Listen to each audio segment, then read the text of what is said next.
Hi friends, welcome back to our channel. అందరూ ఎలా ఉన్నారు? మంచిగా ఉన్నారు కదండి. ఇక ఈరోజు అయితే ఈజీగా టేస్టీగా ఎగ్ ఫ్రై అనేది ఏ విధంగా చేయాలో చూపిద్దామని చెప్పేసి ఈ వీడియో అయితే తీసి పెట్టానండి. దీనిలో అయితే నేను అల్లం ఎల్లిగడ్డ అయితే ఏమి వాడకుండా ఓన్లీ ఎల్లిపాయలతో చాలా టేస్టీగా వచ్చేలా చేశాను. అందుకనేసి మీకైతే వీడియో అయితే షేర్ చేస్తున్నానండి. చూసారు కదా ఎంత పర్ఫెక్ట్గా వచ్చిందో. చాలా టేస్టీగా ఉంటుందండి తింటే కూడా.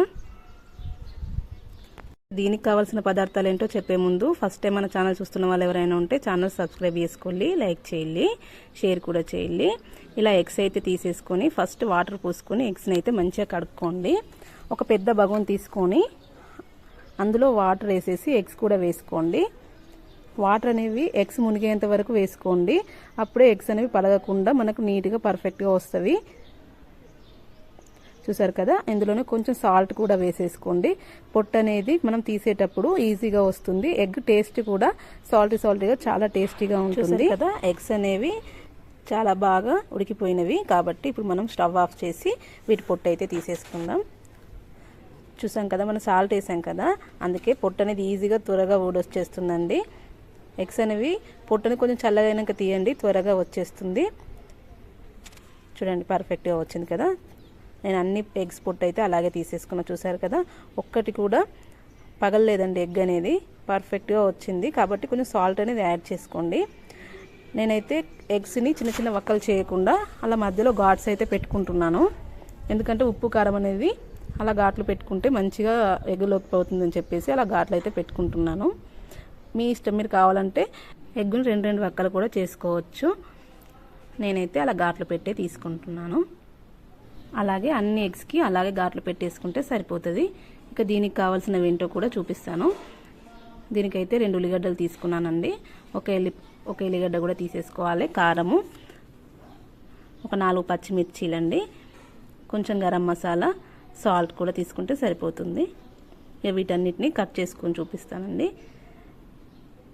ఉల్లిపాయలు మనం ఎల్లిగడ్డ తీసుకున్నాం కదా, దాన్ని కూడా కొంచెం కచ్చా దంచేసుకొని పెట్టేసుకున్నానండి. పచ్చిమిర్చి కూడా కట్ చేసుకొని స్టవ్ అయితే వెలిగించుకుందాం. దీనిలో ఒక ప్యాన్ పెట్టేసి ఆయిల్ అనేది పోసేసుకుంటే సరిపోతుంది. దీనిలో నేను 2 బగారాకులు, కొంచెం పువ్వు అనేది వేసేసుకున్నానండి. కొంచెం స్మెల్ అనేది బాగా వస్తుంది కదా. దీనిలో మనం కట్ చేసుకున్న ఆనియన్స్ కూడా మొత్తం వేసేసుకొని మంచిగా ఫ్రై చేసుకోవాలి. పచ్చి వాసన అనేది పోయేదాకా ఫ్రై చేసుకుంటే సరిపోతుంది.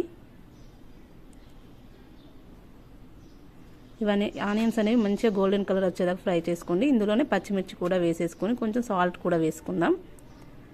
సాల్ట్ వేస్తే ఏంటంటే మనకు ఆనియన్స్ త్వరగా మగ్గిపోతాయి కాబట్టి సాల్ట్ అనేది వేసుకోండి కంపల్సరీ. మనకు ఎగ్ కర్రీ చేసేటప్పుడు ఆనియన్స్ అనేవి మంచిగా గోలాలండి, అప్పుడే మనకు టేస్ట్ అనేది వస్తుంది. దీనిలో కొంచెం ఉల్లాకు కూడా యాడ్ చేసుకుంటానండి.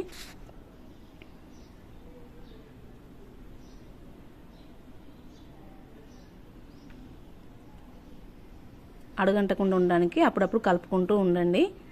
లేకపోతే ఆనియన్స్ కదా తొందరగా అడగంటుకుంటవి కాబట్టి కొంచెం కలుపుకుంటూ ఉండండి. లేదంటే మందపాటి గిన్నె ఒకటి పెట్టేసుకుంటే సరిపోతుంది.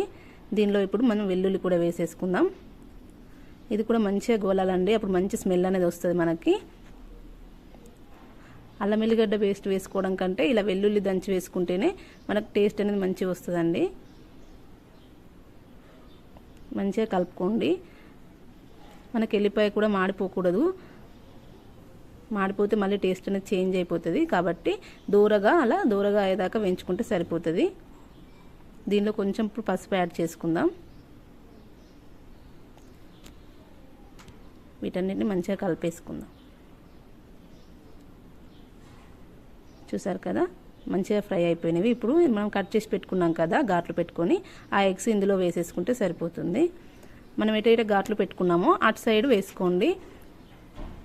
మనకు ఉప్పు అనేది మంచిగా ఎగ్స్కి పట్టేస్తుంది. ఇలా అన్ని ఎగ్స్ వేసుకున్న తర్వాతనే మనం దానిపైన కొంచెంసేపు మూత పెట్టేసేద్దాం. ఒక 5 మినిట్స్ తర్వాత తీయాలండి, ఎందుకంటే మనకు అడగంటిపోతుంది లేకుంటే. చూసారు కదా ఎంత బాగా గొలుతున్నాయి. ఇప్పుడు దీనిలో అయితే కొంచెం కారం మన టేస్ట్కి సరిపోయేంత వేసుకోండి. గుడ్డు అనేది ఇచ్చుకపోకుండా మెల్లగా కలుపుకోండి. చూసారు కదా, అది ఇంట్లో పట్టించిన కారం అండి, అందుకే అంత రెడ్గా ఉంది. చూడండి పర్ఫెక్ట్గా వచ్చింది మనకైతే. దీనిపైన ఒక మూత పెట్టేసి ఒక 10 మినిట్స్ ఉంచితే సరిపోతుందండి. మనకి ఎగ్ కర్రీ అనేది రెడీ అయిపోతుంది. చూసారు కదా ఎంత మంచిగా కాలుతుందో. దీనిలో కొంచెం గరం మసాలా కూడా వేసేసుకొని ఒకసారి అలా కలిపేసుకోండి. మనం అడుగు నుంచి కలుపుకోవాలండి ఎగ్ కర్రీ కానీ చికెన్ కర్రీ కానీ ఏ కర్రీ అయినా, ఎందుకంటే అప్పుడే ముక్క అనేది విడిపోకుండా ఉంటుంది. చూసారు కదా మనకి ఎగ్ కర్రీ అనేది రెడీ అయిపోయిందండి. మీకు కావాలంటే కొంచెం పెప్పర్ పౌడర్ కూడా యాడ్ చేసుకోవచ్చు స్పైసీనెస్ కోసం. అలా కలుపుకుంటూ ఉండండి అప్పుడప్పుడు మధ్య మధ్యలో, ఎందుకంటే మనకు అడగంటిపోతుంటుంది ఆనియన్స్. చూసారు కదా కర్రీ అనేది చాలా పర్ఫెక్ట్గా వచ్చిందండి. ఈ కర్రీ రైస్లోకి అయితే చాలా బాగుంటుంది. కొంచెం వేసుకున్నా మనకు అన్నం అంతా సరిపోతుందండి. పిల్లలు కూడా చాలా ఇష్టంగా తింటారు. కర్రీ అయితే రెడీ అయిపోయింది. స్టవ్ ఆఫ్ చేసేసుకుంటున్నాను. చూడండి మీకు క్యాప్ తీసి చూపిస్తాను మళ్ళీ ఒకసారి. చూసారు కదా ఎంత బాగా వచ్చింది. టేస్ట్ కూడా అదిరిపోతుందండి. మీరు కూడా ఒకసారి ట్రై చేసి చూడండి. ఇది రైస్లోకైనా చపాతీలోకి కూడా చాలా బాగుంటుంది. పిల్లలు కూడా చాలా ఇష్టంగా తింటారు. సాయంత్రం పూట ఇలా ఎగ్ కర్రీ చేసుకోవడం అయితే చాలామందికి అలవాటు ఉంటుంది కదా. ఒకసారి ఇది కూడా ట్రై చేసి చూడండి. మీకు నచ్చితే ఛానల్ సబ్స్క్రైబ్ కూడా చేసుకోండి, లైక్ కూడా చేయండి, షేర్ చేయండి, కామెంట్ బాక్స్లో కామెంట్ కూడా పెట్టండి. కర్రీ అయితే మనకు ఫైనల్గా ఇలా ఉంటుంది. Thank you friends.